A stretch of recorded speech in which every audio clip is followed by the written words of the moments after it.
ನೋಡಿ ಅದಕ್ಕೇನು ರಾಜಕಾರಣದ ಬಣ್ಣ ಏನು ಕಟ್ಟಬೇಕಾಗಿಲ್ಲ ನನ್ನ ಅಭಿಪ್ರಾಯದಲ್ಲಿ. ಬಟ್ ಈಗ ನೋಡಿ ಅಂತಿಮವಾಗಿ ನಿನ್ನೆ ಹೋಗಿರ್ತಕ್ಕಂಥ ಕಾರ್ಯಕ್ರಮ ಏನು ಶಿವರಾತ್ರಿ. ಶಿವರಾತ್ರಿ ಹಿನ್ನೆಲೆಯಲ್ಲಿ ಬಹುಶಃ ಅವ್ರ ಮನೆಗೆ ಬಂದು ಸದ್ಗುರು ಅವರು ಕರೆದ ಸಂದರ್ಭದಲ್ಲಿ ಅವರು ಶಿವನ ಒಬ್ಬ ಭಕ್ತರಾಗಿ ಆರಾಧಕರಾಗಿ ಹೋಗಿದ್ದಾರೆ ಅಂತಕ್ಕಂಥದ್ದು ನಾವು ಭಾವಿಸ್ಬೋದು.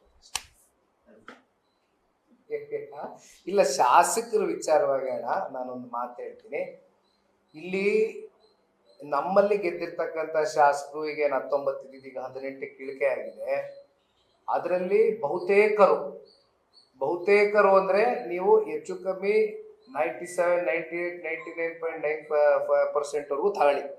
ಬಹುತೇಕರು ಇರ್ಬೋದು, ಸಣ್ಣ ಪುಟ್ಟ ಏನಾದರೂ ಮನಸ್ಸುಗಳಲ್ಲಿ ವ್ಯತ್ಯಾಸಗಳಿದ್ದಂಥ ಸಂದರ್ಭದಲ್ಲಿ ಹೊರಗಡೆ ಹಾಕ್ಬೋದು, ಬಂದು ಸಾರ್ವಜನಿಕವಾಗಿ ಮಾಧ್ಯಮದಲ್ಲಿ ಕೂತು ಚರ್ಚೆಯನ್ನು ಮಾಡ್ಬೋದು. ಅದು ನಾವು ನೋಡಿದ್ದೀವಿ, ಇಲ್ಲ ಅಂತ ಅಲ್ಲ. ಬಟ್ ಅದು ಬಹಳ ಬೆರಳೆಣಿಕೆಯಷ್ಟು ಜನ ಅಂತಕ್ಕಂಥದ್ದು ಕೂಡ ನನ್ನ ಸ್ಪಷ್ಟವಾದಂಥ ನಿಲುವು. ಯಾಕೆಂದ್ರೆ ಸನ್ಮಾನ್ಯ ಕುಮಾರಣ್ಣವರು ಡೆಲ್ಲಿಗೆ ಹೋಗಿರ್ಬೋದು, ಡೆಲ್ಲಿಗೆ ಹೋದ್ರು ಕೂಡ, ಅಥವಾ ನಾನೇ ಇರ್ಬೋದು, ಇವತ್ತು ಒಬ್ಬ ಪಕ್ಷದ ಒಂದು ಕಾರ್ಯಕರ್ತನಾಗಿ ಪ್ರತಿನಿಧಿಯಾಗಿ ಇವತ್ತು ನಮ್ಮ ಜನಪ್ರತಿನಿಧಿಗಳು ಇವತ್ತೇನು ಶಾಸಕರು ಆಯ್ಕೆ ಆಗಿದ್ದಾರೆ, ಎಲ್ಲರನ್ನೂ ಕೂಡ ಇವತ್ತು ವ್ಯಕ್ತಿಗತವಾಗಿ ಒಂದು ವಿಶ್ವಾಸಕ್ಕೆ ತಗೊಂಡೋಗ್ತಕ್ಕಂಥ ಪ್ರಾಮಾಣಿಕ ಕೆಲಸ ನಾವೆಲ್ಲರೂ ಮಾಡ್ತಾ ಇದ್ದೀವಿ.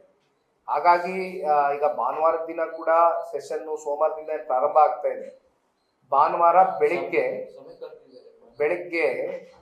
ಹತ್ತತ್ರ ಪಕ್ಷದ ಚೌಕಟ್ಟಿನಲ್ಲಿ ಯಾರು ಹಾಲಿ ಮಾಜಿ ವಿಧಾನ ಪರಿಷತ್ನ ಸದಸ್ಯರುಗಳು ಇವರೆಲ್ಲ ಇದ್ದಾರೆ, ಯಾರ ಅಭ್ಯರ್ಥಿಗಳು ಎಲ್ಲ ಸೇರಿದಂತೆ ಒಂದು 88 ಜನ ಲಿಸ್ಟ್ ಆಗಿದೆ. 88 members also will be present. I think Radisson ಹೋಟ್ಲಲ್ಲೆಲ್ಲ ಬೆಳಗ್ಗೆ ಒಂದು 11:30 ಗಂಟೆಗೆ ಸ್ಥಳನೂ ನಿಗದಿಯಾಗಿದೆ, ದಿನಾಂಕ ಡೇಟು ನಿಗದಿಯಾಗಿದೆ. ಅದು ಬಿಟ್ರೆ ಸಂಜೆ ಮತ್ತೆ ಶಾಸಕರ ಜೊತೆ ಕುಮಾರಣ್ಣ ಅವ್ರ ಜೊತೆ ಕೂತು ಏನಿವತ್ತು ಈ ಸರ್ಕಾರದ ಇವತ್ತು ಈಗ ತಾನೇ ನಾವು ಮಾತಾಡ್ಬೇಕಾದ್ರೆ ವೈಫಲ್ಯತೆಗಳ ಬಗ್ಗೆ ಚರ್ಚೆ ಮಾಡಿದ್ರೆ ಇವೆಲ್ಲವನ್ನ ಸದನದಲ್ಲಿ ಯಾವ ರೀತಿ ಹೋರಾಟ ಮಾಡಬೇಕು ಅಂತಕ್ಕಂಥದ್ರ ಬಗ್ಗೆ ಸಂಜೆ ಮತ್ತೆ ಮೀಟಿಂಗ್ ಕರೆದಿದ್ದೀವಿ. ಶಾಸಕರ ಜೊತೆ ಎಲ್ಲ ಸೇರಿ ಕೂತು ಚರ್ಚೆ ಮಾಡ್ತೀವಿ. ಯಾರು ಪಕ್ಷ ಬಿಟ್ಟು ಹೋಗಲ್ಲ, ಆಪರೇಷನ್ ಕಾಂಗ್ರೆಸ್ ಆಗಲ್ಲ, ಪ್ರಶ್ನೆನೇ ಇಲ್ಲಣ್ಣ. ಯಾಕೆಂದ್ರೆ ಯಾಕೆ ಆಪರೇಷನ್ ಕಾಂಗ್ರೆಸ್ ಆಗ್ಲಿಕ್ಕಿಲ್ಲ ಅಂದ್ರೆ, ನಿಮಗೆ ಗೊತ್ತಿದೆ, ಈಗ ಕಾಂಗ್ರೆಸ್ 2 ವರ್ಷ ಆಯ್ತು ಅಧಿಕಾರಕ್ಕೆ ಬಂದು. ಈಗ ನಿನ್ನೆ ಮೊನ್ನೆ 10 ಕೋಟಿ ರೂಪಾಯಿ ಅಷ್ಟು ಒಬ್ಬೊಬ್ಬ ಶಾಸಕರಿಗೆ ಅನುದಾನ ಬಿಡುಗಡೆ ಮಾಡಿದ್ದಾರೆ. ಆ 10 ಕೋಟಿ ರೂಪಾಯಿ ಎಲ್ಲಿಗೆ ಸಾಕಾಗ್ತದೆ? ಅವ್ನು ರಸ್ತೆ ಮಾಡಿಸ್ತಾನ, ಗುಂಡಿ ಮುಚ್ಚಿಸ್ತಾನ, ಸ್ಕೂಲ್ ಅಭಿವೃದ್ಧಿ ಕೊಡ್ತಾನ, ಅಥವಾ ಹಾಸ್ಪಿಟಲ್ ನಿರ್ಮಾಣ ಮಾಡಿಸ್ತಾನೆ? ಏನ್ ಮಾಡ್ತಾರೆ? ಜನ ಪ್ರಶ್ನೆ ಮಾಡ್ತಾ ಇದ್ದಾರೆ ಇವತ್ತು. ಅಂತ ಪರಿಸ್ಥಿತಿಲಿ ಇವತ್ತು ಕಾಂಗ್ರೆಸ್ನ ಶಾಸಕರೇ ಇದ್ದಾಗ, ಆಮೇಲೆ ಇಲ್ಲಿ ನಮ್ಮ ಶಾಸಕರು ಇರ್ತಕ್ಕಂಥವ್ರನ್ನ ಒಂದು ಮಾತು ಹೇಳ್ತೀನಿ.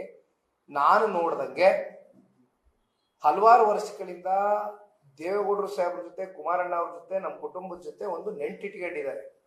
Personally they are very attached.